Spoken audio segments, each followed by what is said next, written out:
So, one of the fun things to think about when this season ends is how social interaction is going to be so different than how it was over the past 2 months. The way when you walk into a room and you see someone that you've either never met before or that you haven't seen in a while, and you go through the whole, hey, how are you? Good. What have you been up to? Oh, not much. And you go through those get to know you questions or those icebreaker questions. It's just going to be so different than what we've been doing through Zoom for so long.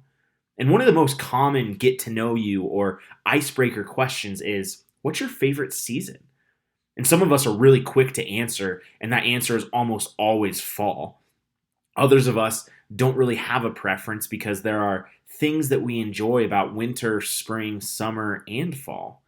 And I think most of us tend to prefer the season that revolves around our go to sport or activity. Personally, I love the transition between spring and summer more than any other season. And sure, my birthday is in that transition, but that's besides the point. Also, Colorado doesn't really have four generic seasons. Can we just get that out of here and just say that that's a reality? We don't have four seasons. Colorado basically does whatever it wants when it comes to the weather.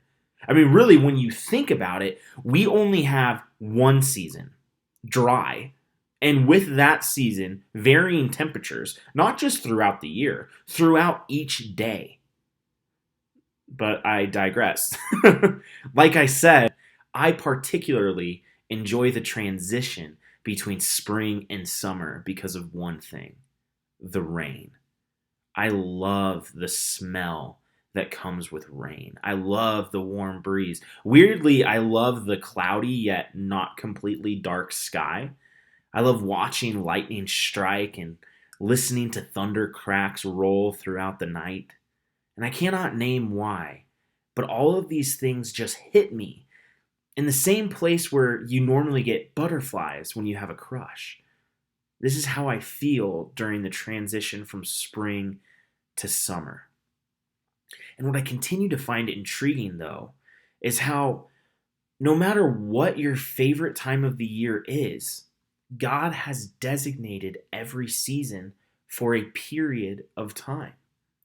And it's the same with our lives. God has designated every activity, every unique season in our lives for a certain time. And I think we all get that conceptually and we understand it, but we almost always forget that piece when it comes to the connection of seasons of the year and seasons in our lives. Each season has a beginning, and each season has an end. But when rough seasons begin in our lives, kind of like this season of social distancing, face masks, and quarantine, it's really easy for us to forget that just like the seasons of the year, this time will come to an end. And not only will it end, but another will take its place. And it could be an easier season, or it could be a harder one. But that season, just like this one, will last for a certain time. The wisest man to ever walk the earth affirms this in the book of Ecclesiastes. Listen to what he says here. For everything there is a season, a time for every activity under heaven, a time to be born and a time to die, a time to plant and a time to harvest, a time to kill and a time to heal, a time to tear down and a time to build up, a time to cry and a time to laugh, a time to grieve and a time to dance, a time to scatter stones and a time to gather stones, a time to embrace and a time to turn away, a time to search and a time to quit searching, a time to keep and a time to throw away, a time to tear and a time to mend, a time to be quiet and a time to speak, a time to love and a time to hate, a time for war and a time for peace. Later today, reread Ecclesiastes 3:1-8 and identify what time it is for you. What unique season are you currently living through?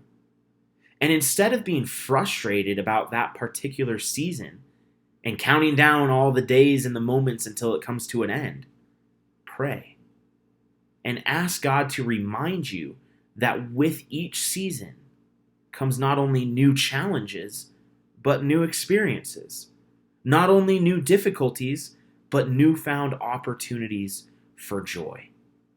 And let's start learning how to play in the snow, how to dance in the rain, in the exact same way that we jump into piles of leaves with excitement in the fall, or the way that we swim with pure joy in the summer.